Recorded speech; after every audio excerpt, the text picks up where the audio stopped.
तर जयंत पाटील यांनी शरद पवारांची भेट घेतली आहे। जयंत पाटलांनी शरद पवारांना वाढदिवसाच्या शुभेच्छा दिल्या आहेत। हर्षवर्धन पाटील यांचीही यावेळी उपस्थिती होती।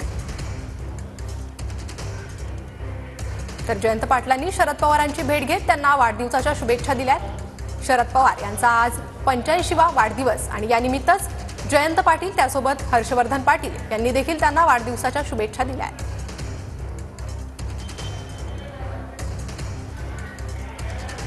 तर अजित पवार हे त्यांना शुभेच्छा देण्यासाठी आले असताना जयंत पाटलांच्या अनुपस्थितीवरून मात्र प्रश्नचिन्ह उपस्थित करण्यात आले होते। मात्र त्यानंतर आता ही दृश्य समोर येतात। जयंत पाटील यांनी देखील शरद पवारांची भेट घेत त्यांना वाढदिवसाच्या शुभेच्छा दिल्या आहेत। आज सकाळपासूनच शरद पवारांना शुभेच्छा देण्यासाठी कार्यकर्त्यांनी मोठी गर्दी केलेली आहे। अशात महत्त्वाचे नेते हे देखील शरद पवारांची भेट घेण्यासाठी येतात। जयंत पाटील देखील आले, त्यांच्यासोबत हर्षवर्धन पाटील यांनी